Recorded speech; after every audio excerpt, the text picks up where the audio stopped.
Kulik Soliman ang malupit sa katotohanan. Yan po mga kabunyog, mga kababayan. Pagkahaba-haba man ang prosesyon, nabokya pa rin ang tuloy.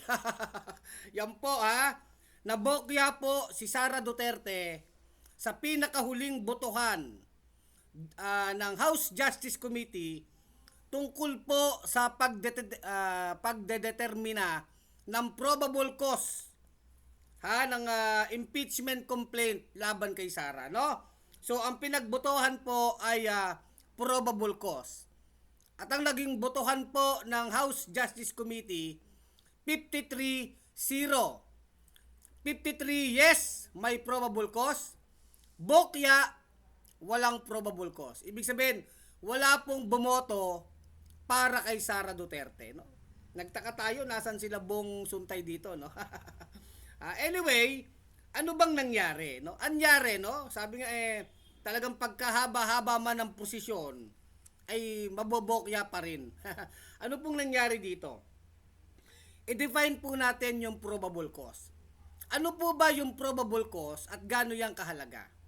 Kumbaga, ang probable cause po, sinasabi dito, meron bang batayan? Batayan or mga batayang ebidensya para ang mga reklamo kay Sara Duterte ay tumuloy sa Senado at magkaroon po ng impeachment trial. Hindi pa nga po sinasabi dito na may ebidensya ba na siguradong si Sara ay mako-convict, yung certainty of conviction, or masasabing siya ay guilty. Hindi po pa pinag-uusapan yon. Dahil yan nga pong ganyang usapin ay sa impeachment trial dedesisyonan. Ang sinasabi lang po dito, probable cause. Meron bang batayan? Posible nga ba na ginawa ni Sara Duterte itong mga nirereklamo sa kanya? Iisa-isahin po natin yan. At ang sabi po ng House Justice Committee, yes, merong batayan. Kaya dapat ito ay magpo-proceed na sa plenaryo kung saan after po ng botohan ng Kongreso bilang plenary, pag nakuha yung 1/3 na boto, didiretso na sa Senado para sa isang full-blown impeachment trial. Sa impeachment trial po mga kabunyog, diyan na po magbubulat-lata ng mga detalye. Bakit hinulog sa bank account, tatawagin ng mga bank manager, yung mga taga-DepEd, lahat po detalye at mga testimonya na ito. Dito po ay probable cause. Kumbaga, wala na pong masasabi natin dito at this stage po ng impeachment hearing or impeachment process. Wala na pong kaduda-duda na talagang ito ay pupunta na sa Senado at magkakaroon po ng impeachment trial. No? Ngayon, meron na po kasing 3 botohan na naganap sa House Justice Committee. Kumbaga, yan ang role niyan no? Nag-initiate po ng impeachment, kumbaga may nagreklamo, tinanggap ng House Justice Committee bilang bahagi ng Kongreso. And then, ano yung una pong pinagdesisyonan dyan ng panel? Una po yung sufficiency in form. Sumunod ba sa mga requirements ng forma, ng mga rules? Madali lang po yun. So, yung naging unang botohan dyan, unanimous. Ibig sabihin, lahat sang-ayon. Tama ang forma nito. Sufficiency in form yung mga impeachment complaint. Pangalawa po na pinagbotohan, sufficiency in substance. Meron bang substansya itong 4 na complaint? Kasi 4 po yan So, dun sa sufficiency in substance, 2 complaint po yung nakalusot. Yung 3rd complaint, pinail po yan nila Father Sabalya, yung Sabalya complaint, at yung pang-4 na impeachment complaint, yung pong pinail naman nila Nathaniel Cabrera. Sinabi po ng House Justice Committee, merong sufficiency in substance itong 3rd and 4th impeachment complaint. Yung unang complaint po ng Makabayan Black, na basura po yun. Kasi sabi, technicality, yung 1-year bar rule, hindi po nakapasa.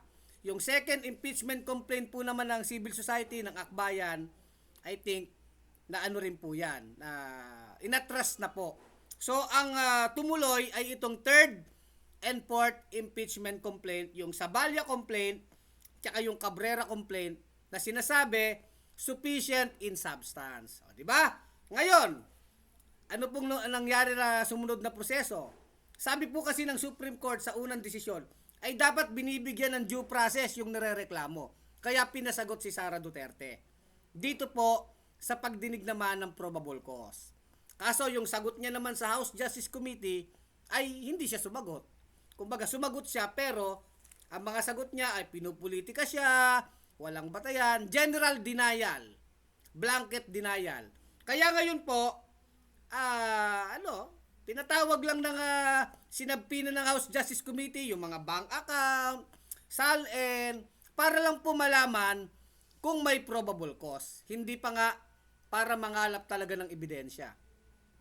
At sa dami po ng mga nakalap na mga dokumento, SALN, bank account, testimonya po ng Anti-Money Laundering Council, testimonya at dokumento mula sa Commission on Audit, Bangko Sentral ng Pilipinas, National Bureau of Investigation, na nagbigay po ng mga dokumento, video, testimonya, ay sinabi po ngayon ng House Justice Committee, yes, may basihan, may probable cause para itong mga impeachment complaint na ito ay pagbotohan na sa plenaryo and eventually ay ituloy na po sa Senate para magkaroon ng impeachment trial. So, ano yan, kwentas ka klaros, kumbagay maliwanag, napakaliwanag po ng proseso. At dito sa proseso na ito ay binigyan si Sara Duterte ng due process. Yung kanyang karapatan na siya'y madinig. At yun nga, sumulat naman ang kanyang abogado sa House Justice Committee. Pero kung ano man ang kanyang katwiran, ay nagdesisyon na po ang House Justice Committee sa pangunguna po ni Congressman Jinky Luistro. Di ba? Talagang hawak natin ang beat.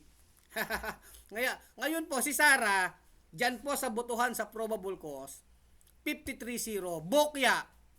Alikabokya po si Sara Duterte. Kumbaga, talagang nakita po ng mga congressman, may batayan. Isipin nyo naman, talagang sandamakmak na dokumento, testimonya, bank account, ang isinalang po dyan. Kumbaga, kung probable cause lang, batayan, sobra-sobra po. Kaya, I think yung BIR po, yung mga pagbubukas po ng mga account sa BIR, hindi na yan pinabuksan kasi tingin ng mga congressman, hindi na yan kailangan Probable cause lang to. Kung yan ay bubuksan, doon na sa Senado sa impeachment trial. So, yung pong naging desisyon. Ngayon, ang tanong po dito, what now? Siyempre, si Sara Duterte, ang kanyang response dito sa kanyang pagkakabokya, sasabihin ng kanyang mga abogado, ay, inaasahan na namin yan kasi kumbaga, pinalalabas talaga nila, luto. Siyempre, alam nyo naman yan, pag natatalo talaga, sasabihin luto. Pero makita nyo naman, hindi naman luto mga kabunyog, mga kababayan. Let the documents, let the evidence speaks for itself. Kasi yung mga hinain nga mga paunang ebidensya na yun Masasabi nating paunang ebidensya. Hindi pa po yun ang buo-buong ebidensya. Hindi pa nagkakabulat-latan sa testimonya ni Madriaga, sa bank account, sa SALN, wala pa talagang bulat-latan na nangyayari. Kumbagay patikim pa lamang. Patikim pa lamang po yung nakita ng taong bayan, yung halimbawa po, yung 6.77 billion na cash flow po ng bank account po ni Sara Duterte at ng kanyang asawa na si Mans Carpio, di ba?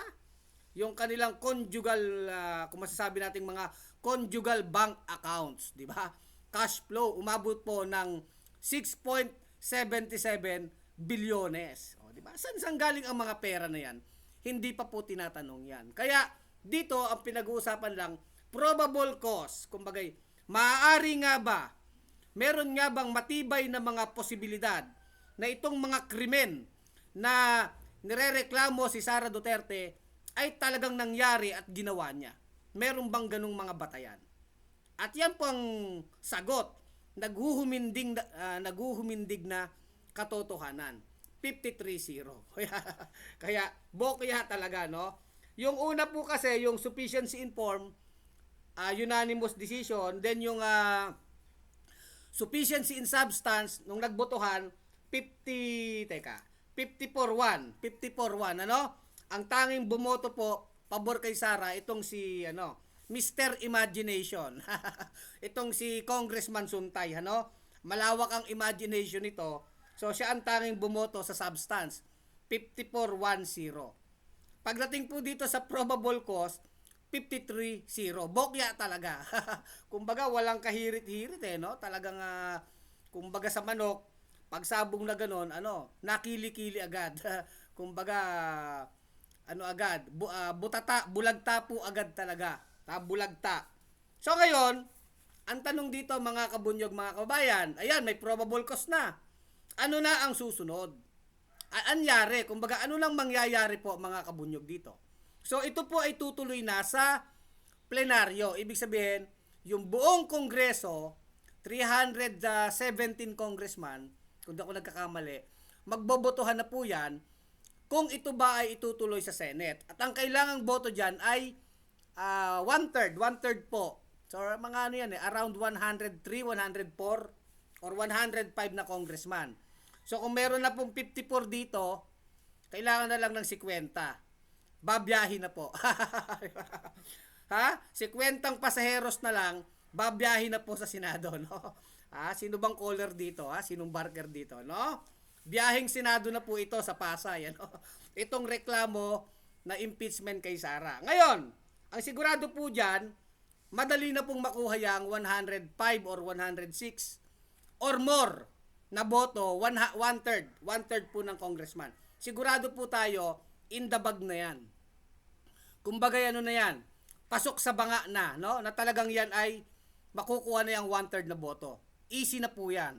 Ngayon, ang rito po, pag-usapan natin, ano ba yung mga reklamo kasi sa third and fourth impeachment complaint?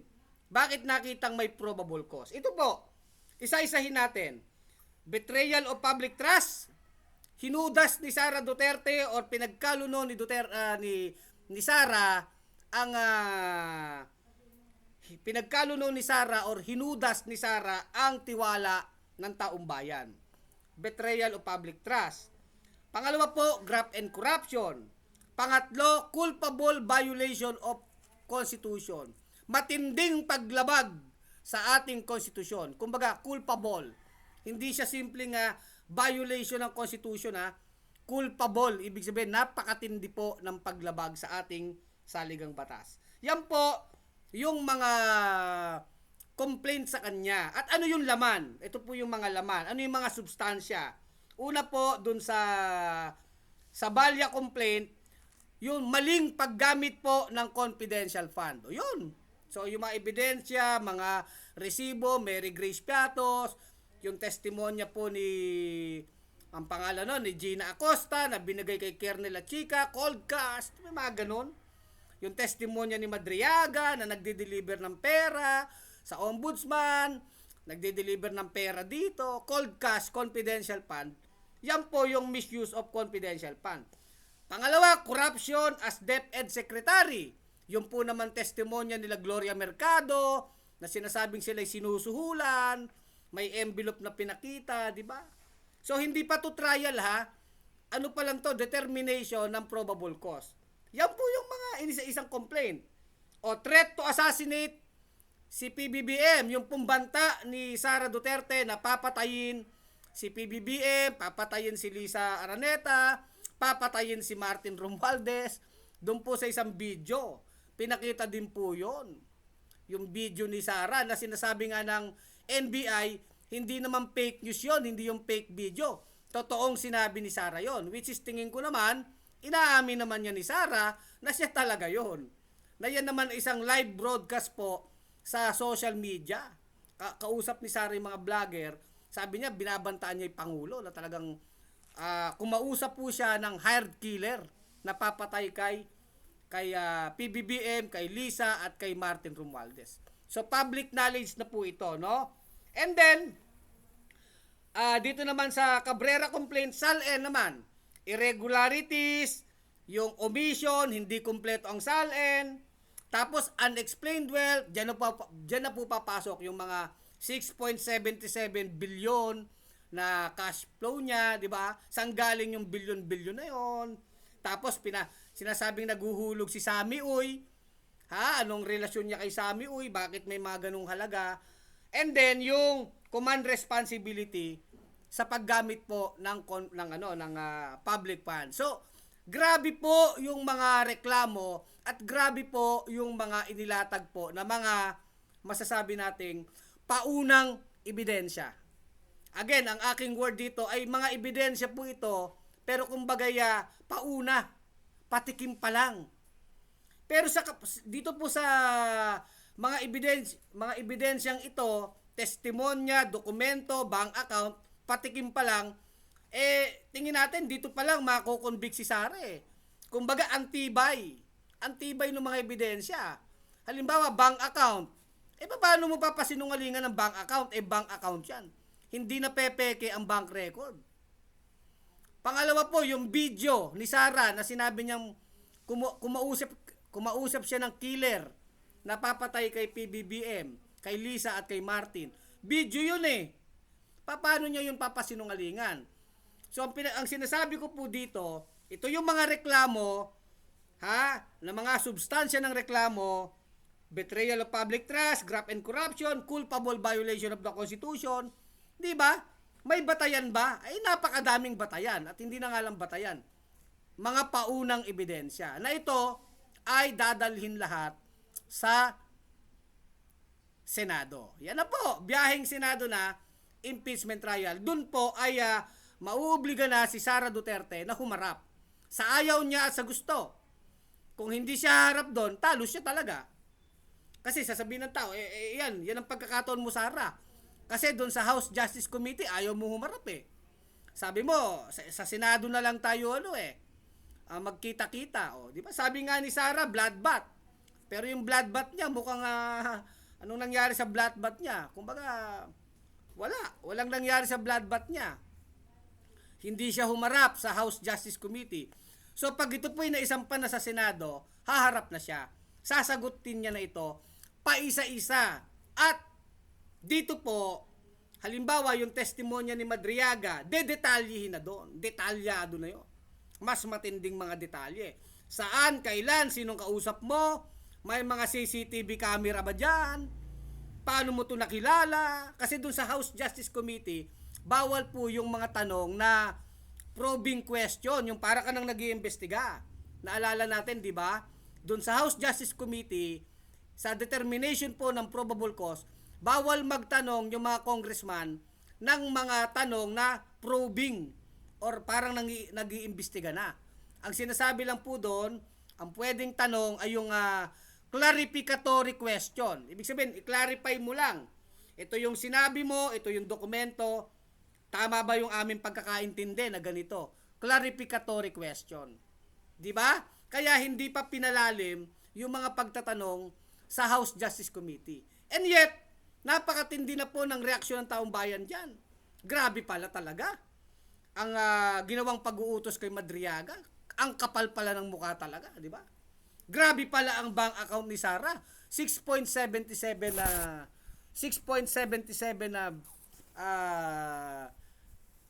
billion ang mga rito. 6.77 billion yung cash flow niya in and out. Parang yung kanta ni Sandara Park, in and out. Naalala niyo yung kanta ni Sandara Park, in and out, ang mga kwarta. At sinasabing galing sa isang sinasabing drug lord na si Sami Uy. Anyway, napakadami na pong na-discuss dyan. So, ang sinasabi natin dito, pagdating ng Senado, ito'y bulat-latan na ng detalye. Bulat-latan. Pagdating po dyan sa bilyon-bilyon na mga bank account, ipapatawag bank manager. Siyempre, ipapatawag yung mga bank manager ng bangko, itatanong, kailan yan binuksan? Saan pinirma ni Sara yan, di ba? Kumbaga naka face to face mo ba si Sara? O ikaw Sammy, uy, di papatawag din. Bakit ka nagde-deposito ng gaytong halaga? Hindi mo yan made-deny. Anong relasyon mo kay Sara? Bakit ka nagde-deposito? Tapos bakit hindi dineklara sa SALN, di ba? Ba't hindi mo inilagay sa SALN? Bawal yun. So ang dami na pong tanong, yung mga property, yung mga buwis, bulat-latan ng detalye. Kumbaga, sabog kung sabog. Ha? Kaya masasabi po natin dito, pag nakita to ng taong bayan, ay hindi pwedeng sabing pinagbibintangan or pinupolitika si Sara. Dahil ang pinag-uusapan dito, ayan, nakikita ng tao ang ebidensya, ang detalye, ang testimonya ng mga bank manager. Ha, ipapatawag na yan sila La Chica. Ikaw La Chica, ibinigay sa iyo ni Acosta yung pera, daan-daang milyon. Saan mo dinala? Saan ka nagpunta? Paano mo yan ginastos? Obligado nang sumagot itong mga tao nila Sara.